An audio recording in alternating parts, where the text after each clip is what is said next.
Vamos entonces a los últimos dos temas y dice acá, para resistir debes tomar las armas. Y dice Efesios 6:17, tomad la espada del Espíritu, que es la palabra de Dios. La espada del Espíritu, que es la palabra de Dios. Ese es nuestro tema hoy. Necesitas usar bien la espada. Si vas a resistir, si vas a pelear para el Señor, tenés que conocer las armas que el Señor te da. Jesús utilizó la espada. ¿Se acuerdan cuando Satanás vino a tentarlo en el desierto? Satanás una y otra vez vino y Jesús respondió siempre con la espada del Espíritu. Escrito está, escrito está. Esa fue su defensa. Jesús respondió, escrito está, no solo de pan vive el hombre, sino de toda palabra que sale de la boca de Dios. Jesús usó 3 versículos del Deuteronomio para defenderse frente a la tentación. ¿Cuántos versículos sabés de memoria del Deuteronomio? Poco, ¿no? O nada. Bueno, Jesús usó 3 versículos del Deuteronomio y Él los usó para defenderse de la tentación. No solo de pan vive el hombre, sino de toda palabra que sale de la boca de Dios. En Juan capítulo 17, versículo 17 dice, santifícalos en tu verdad, tu palabra es verdad. La palabra de Dios es el instrumento que Él usa para santificar nuestra vida. Esta palabra, santificar, en griego es una palabra que es agiasen, que quiere decir no solo apartar a alguien para una tarea específica, sino también equipar a la persona con las cualidades de mente, carácter y corazón para realizar la tarea. Él nos capacita, nos prepara por medio de la palabra. Hay una frase que dice, este libro te apartará del pecado o el pecado te apartará de este libro. La palabra de Dios es el instrumento por el cual Él nos santifica. Dice Hebreos 4:12, porque la palabra de Dios es viva y eficaz, y más cortante que toda espada de 2 filos, y penetra hasta partir el alma y el espíritu, las coyunturas y los tuétanos, y discierne los pensamientos y las intenciones del corazón. Acá dice que la palabra de Dios es una espada de doble filo. Y esta espada tiene 2 características. En primer lugar dice es viva y en segundo lugar es eficaz. Es viva. El concepto es que es viviente. A ver, Dios sopló al hombre aliento de vida. ¿Se acuerdan? Lo hizo del barro. El hombre tiene una parte material, barro. Pero luego Dios le sopla de su espíritu y transmite vida al hombre. Y el hombre entonces fue un ser viviente. De la misma manera, 2 Timoteo 3:16 dice, toda la escritura es inspirada por Dios. Pero la palabra inspirada en griego es theopneustos, que significa soplada por Dios. Toda la escritura tiene el soplo de Dios. Dios tomó algo material, así como tomó barro para hacer al hombre, tomó algo material, papel y tinta, pero luego le sopla de su espíritu y la palabra de Dios se convierte en viviente. No tenés acá en la mano un libro de historia, no tenés un libro de leyes, no es algo muerto, es un libro que tiene vida. Tiene vida, por eso puede vivificar, por eso puede transformarte. Este libro tiene vida en sí mismo, es la palabra viviente de Dios. Y no solo es viviente, sino que ¿qué? Eficaz. Eficaz, la palabra griega es energía, de donde viene nuestra palabra energía. Y la energía es un poder que produce luz acá, produce amplificar el sonido, la energía produce, y la palabra de Dios tiene la energía de Dios que transforma la vida. Así que la palabra de Dios dice es viviente y es eficaz, tiene un poder que produce cambios en la vida. ¿Y qué hace? Dice discierne. La palabra discierne es críticos en griego, de donde viene nuestra palabra crítica. La palabra de Dios critica, dice, tus pensamientos y las intenciones del corazón. Las dos palabras hacen referencia al intelecto y a las emociones. La palabra de Dios critica tus pensamientos. ¿Por qué? Porque muchas veces pensamos cosas equivocadas. En nuestra mente están las mentiras que el diablo sembró ahí. Por ejemplo, tú no puedes hacer esto. Tienes que dejar que la palabra de Dios critique esos pensamientos. Compara lo que tú te estás diciendo en tu interior con lo que dice la palabra de Dios. Y entonces, ahí cuando dices no puedo, poné al lado Filipenses 4:13. Todo lo puedo en Cristo. ¿A quién vas a creer? ¿A los pensamientos que están en tu corazón o a lo que dice la palabra de Dios? Ahí cuando tus emociones están alteradas y sientes que no puedes perdonar a ahí pon ahí la palabra de Dios y deja que la paz de Dios gobierne tu corazón y puedas tener ese perdón como Cristo perdonó a otro. ¿Ves? Es la palabra de Dios que va criticando tus pensamientos, tus sentimientos, para que puedan colocarse en orden. Pueda la palabra de Dios crear orden en medio del caos de la vida. La palabra de Dios es viva y es eficaz. Esta es la espada, y es la espada que tienes que utilizar para resistir al enemigo. No tenemos que huir del enemigo. Dice Santiago capítulo 4, someteos a Dios, resistid al diablo y huirá de vosotros. Y para resistir tenés que tomar el escudo de la fe y la espada de la palabra. La espada de la palabra. Y Jesús tomó la espada. Y a mí me asusta porque el enemigo en un momento también tomó la espada. Satanás le dijo, escrito está, tirate abajo porque a sus ángeles mandará para que tu pie no tropiece en piedra. ¿No te asusta ver la espada en manos del enemigo? Hay muchos que usan la Biblia, muchos enviados por Satanás que usan la Biblia para confundir. Siempre está mal interpretada. ¿Te das cuenta que Satanás usó la palabra de Dios, pero la malinterpretó? ¿Por qué? Claro, él sacó un versículo fuera del contexto. Algo muy común, algo que hacen muchos que enseñan falsas doctrinas. Distorsionan las palabras. Pedro dice, tuercen la escritura, la fuerzan a decir lo que no dice. Y la otra estrategia es sacar versículos de su contexto. Claro, ¿es verdad que Dios va a mandar a sus ángeles para protegerte y que tu pie no tropiece en piedra? Sí, pero el Salmo 91, del cual está tomada esa frase, comienza con una condición. El Salmo 91 son todas promesas, versículo tras versículo son promesas, pero todas las promesas parten del primer versículo, que es una condición. El que mora al abrigo del Altísimo y a la sombra del Omnipotente. Para él está en la promesa. ¿Qué significa al abrigo, a la sombra? Es estar bajo la voluntad de Dios. Es como si yo dijera, el que está bajo mi sombrilla no se va a mojar de la lluvia. Ahora, tú no quieres estar a mi lado y entonces te sales, ¿qué va a pasar? Pues te mojas. ¿Por qué? Porque la promesa que yo hice no se aplica a ti porque no estás bajo mi sombrilla. ¿Te das cuenta? La promesa es para el que está bajo la sombra del Omnipotente. Si Jesús se tiraba del pináculo del templo, ¿esa era la voluntad de Dios? No, entonces no podía reclamar la promesa.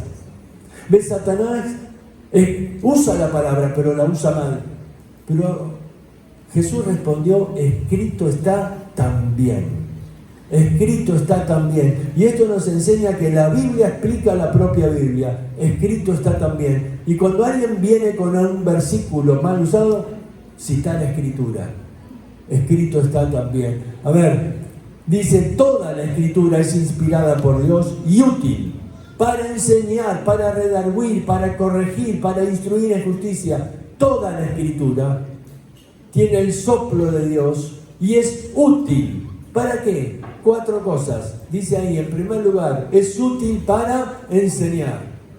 El concepto es que la palabra de Dios te enseña el camino.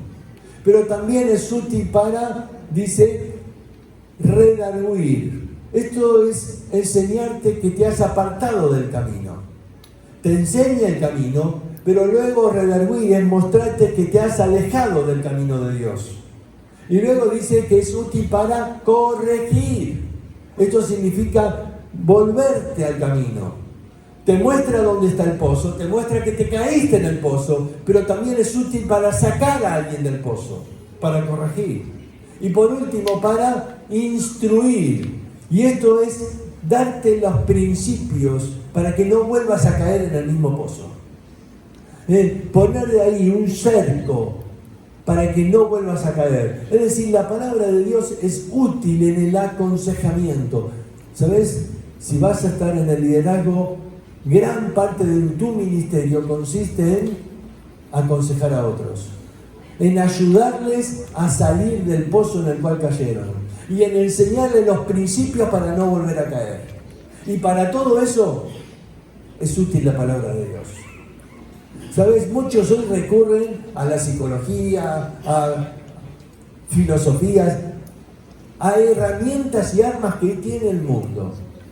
No estoy diciendo que si son todas malas, buenas, pero estoy diciendo tenés algo mucho mejor. Tenés la palabra de Dios que es viva y es poderosa y puede transformar la vida. Y teniendo la posibilidad de tener este libro que es la misma palabra poderosa de Dios, ¿para qué vas a estar usando otro tipo de herramientas que este mundo ofrece? El mundo no tiene a veces soluciones para arreglar una vida que está rota, hecha pedazos por el pecado. Pero vos tenés la palabra de Dios. El problema es que muchas veces no la conoces lo suficiente como para poder dar el consejo.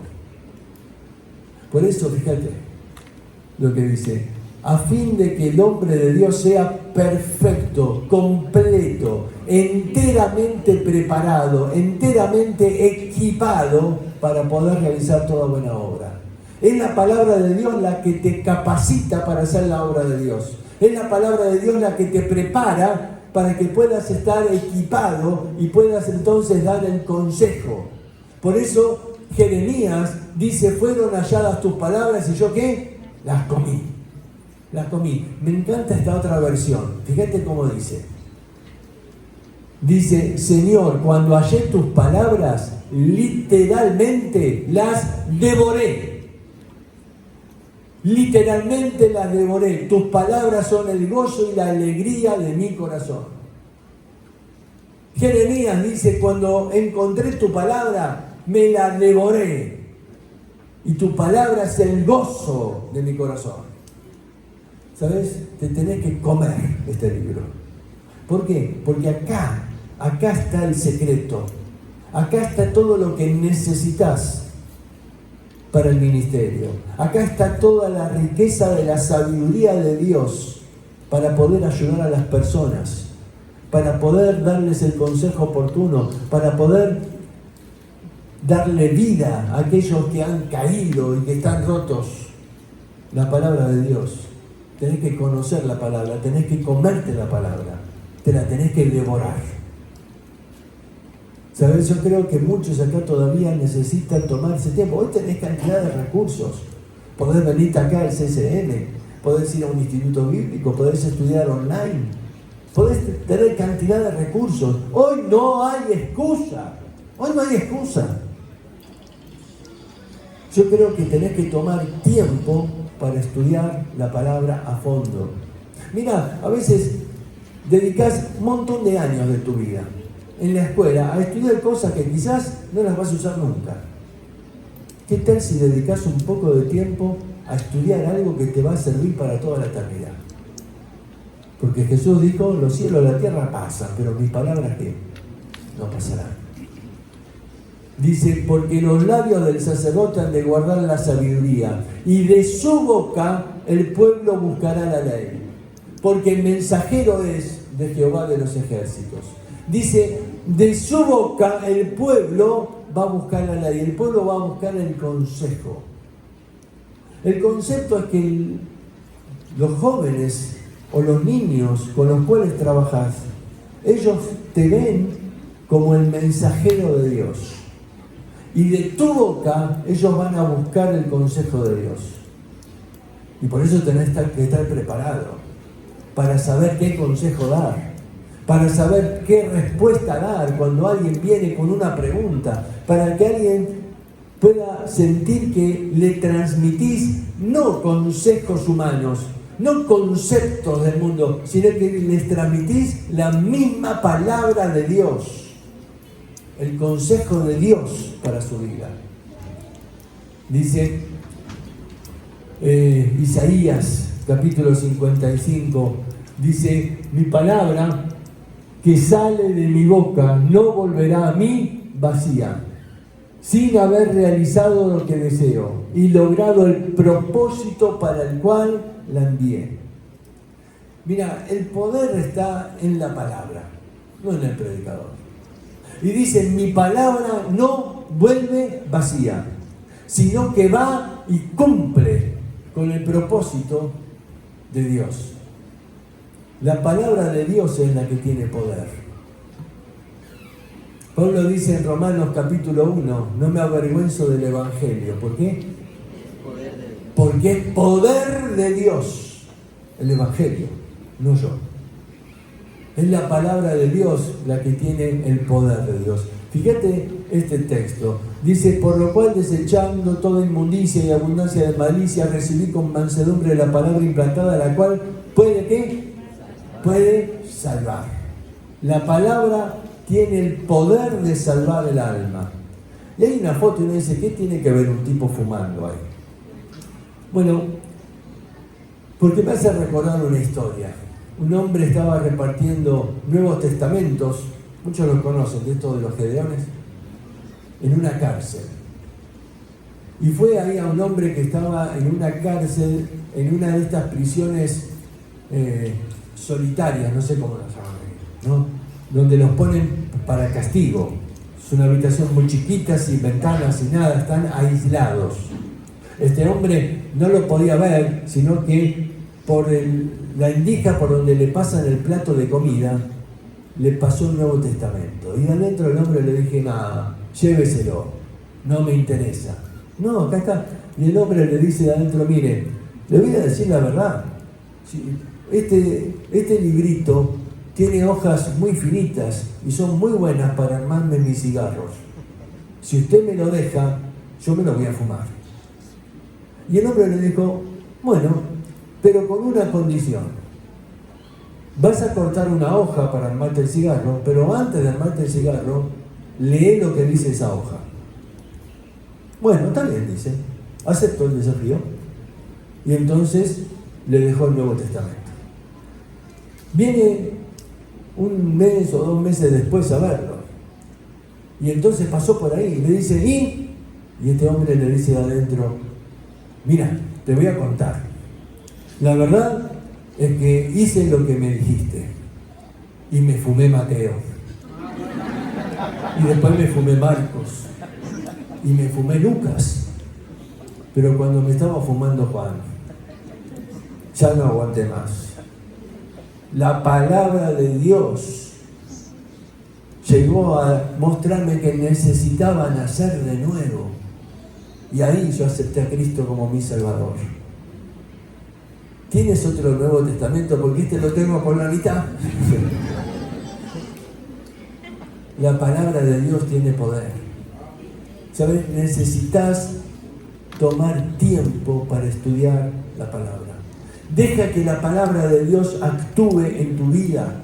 Deja que la palabra de Dios vaya purificándote, vaya renovando tu entendimiento, vaya transformándote en tu interior, que la palabra de Dios vaya formando en vos a Cristo Jesús.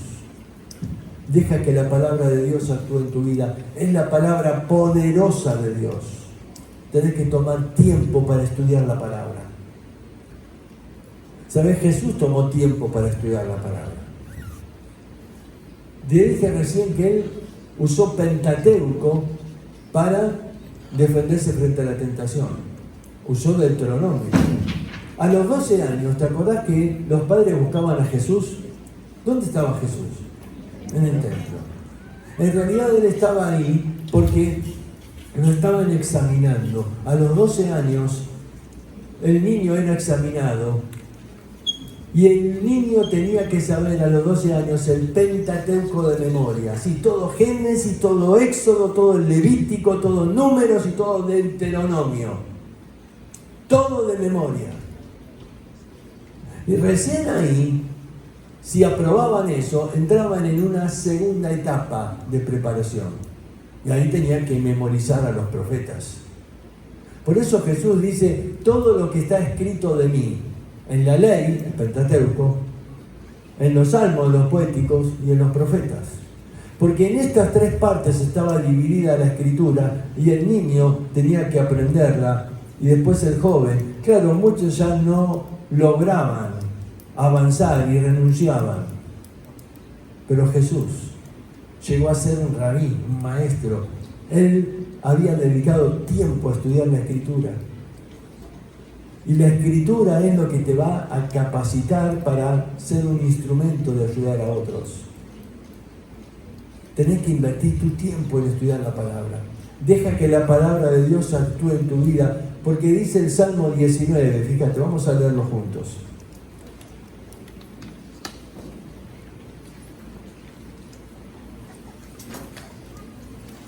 No el 119, porque si leemos ese nos quedamos sin almuerzo. El 19 nomás. Aunque los dos hablan de la palabra de Dios. Y fíjate cómo dice el Salmo 19, vamos a leer desde el versículo 7. La ley de Jehová es perfecta, que ¿qué hace? Convierte el alma. El testimonio de Jehová es fiel, que hace sabio al sencillo. Los mandamientos de Jehová son rectos, que alegran el corazón. El precepto de Jehová es puro, que alumbra los ojos. El temor de Jehová es limpio, que permanece para siempre. Los juicios de Jehová son verdad, todos justos. Deseables son más que el oro y más que mucho oro afinado, y dulce más que la miel y que la destila de panal. El salmista va a decir, la palabra de Dios es la que hace sabio al sencillo, es la que convierte el alma, la palabra de Dios. Por eso ahí el salmista en el Salmo 119 dice, oh, cuánto amo yo tu ley. Vos sabés, acá hay una cosa muy importante, porque yo creo que a veces alguno lee un poco de la Biblia, pero no entiende mucho y se frustra. Y yo creo que el problema está en cuanto amás al Señor. Mira, nosotros en mi época del instituto no había teléfonos celulares, no había internet.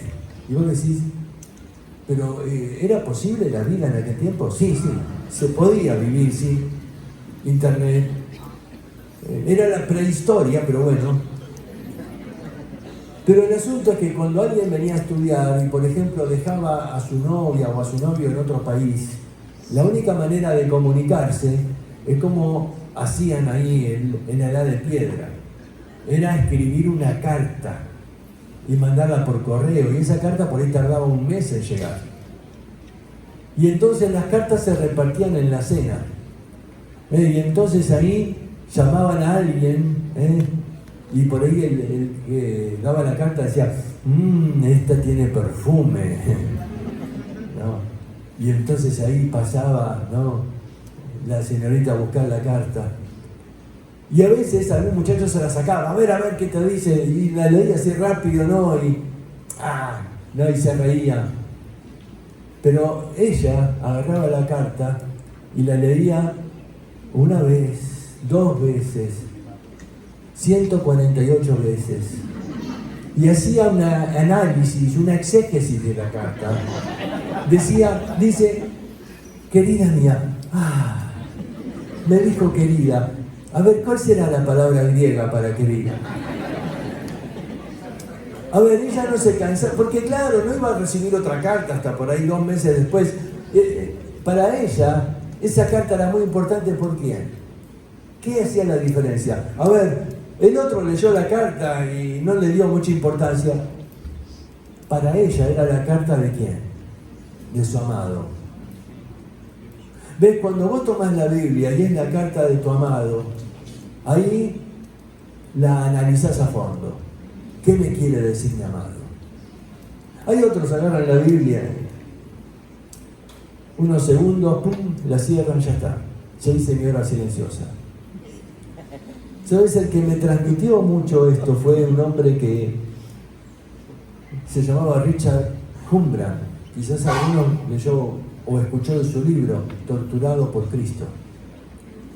Él estuvo 18 años preso en Rusia cuando perseguían a los cristianos.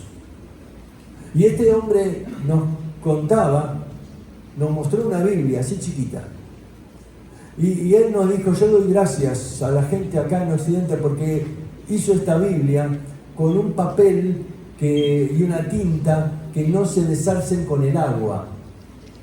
Porque así como lo ven, dijo, esta Biblia estuvo un par de veces sumergido en la jarra de té y otras veces sumergida en la olla de la sopa. Porque entraban los de la KGB para buscar Biblias y nosotros tirábamos la Biblia dentro de la sopa. ¿Quién va a buscar una Biblia dentro de una olla de sopa? Nadie. Entonces se iban y cuando se iban sacábamos la Biblia, la dejábamos secar y seguíamos leyendo la palabra de Dios. Pero un día me atraparon, me llevaron preso y ahí no podía tener mi Biblia. Y yo sabía cómo era el mecanismo, decía él. Ahí en la cárcel te hacían lo que llaman lavado cerebral, ¿no? Te ponían una luz muy potente y una grabación 24 horas, todo el tiempo escuchando cosas contra Dios, y no te dejaban dormir, porque esa era la clave. No dormir es terrible. ¿Sabés que alguien puede morir por no dormir? Y te estaban ahí, y vos te despertabas, te dormías, y venía alguien y te tiraba un balde de agua, o te sacudían, o te pegaban para que te despiertes y sigas escuchando. Y él decía, no van a lograr sacar la palabra de Dios de mi corazón. Así que comencé a buscar ahí, cortar, romper de la cama ahí de madera una astilla, y con esta yo me pinchaba los dedos, y cada día, a veces podía escribir una letra, 2, 3 letras, pero yo iba cada día escribiendo en las paredes blancas de mi celda los versículos que sabía de la palabra de Dios. Después de un tiempo, convertí mi celda en una Biblia. Todas las paredes estaban escritos con todos los versículos que me sabía de la palabra de Dios. Él dice, no iban a sacar la palabra de Dios de mi corazón. Y ahí yo escuchaba esas grabaciones, pero leía las palabras, escritas con mi propia sangre. ¿Sabes? Él cada vez que pasaba a predicar, tomaba la Biblia y le daba un beso.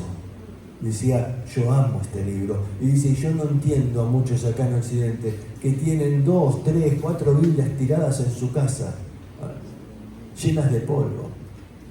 Para nosotros, esto era un tesoro. Él me transmitió un amor por la Escritura tremendo. Y claro, cuando amás la Escritura, entonces Dios te habla y podés comprender la palabra. Podés comprender la palabra. La palabra de Dios es viva y eficaz. La palabra de Dios es la herramienta que Dios te dejó para que puedas transformar la vida de otros, para que puedas dar el consejo de Dios, para que puedas ayudar a ese joven que está confundido, para que puedas ayudar al que ha perdido toda esperanza. La palabra de Dios. Y yo creo que necesitas pensar en esta mañana, ¿cuánto sé de la palabra? Quizás sería bueno que dediques un buen tiempo a estudiar. Mira, vuelvo a decir, no hay excusas. Cada uno puede buscar el medio, pero toma tiempo en instruirte con la palabra de Dios. Esa es la manera de resistir al diablo. Usa la palabra. Escrito está. Cada vez que venga Satanás, escrito está. Escrito está. Escrito está. Esa es la manera de resistir al diablo. La mejor resistencia es con la espada del Espíritu. Oramos. Señor, te damos gracias en esta mañana porque nos has dejado tu santo libro. Gracias porque tenemos la posibilidad de tener una Biblia en nuestras manos. Pero Señor, te ruego para que cada joven aquí pueda tener el deseo de estudiar, de conocer a fondo tu palabra. Señor, obra para que pueda haber hoy el deseo profundo de conocerte más. Te lo rogamos en el nombre de Cristo Jesús. Amén.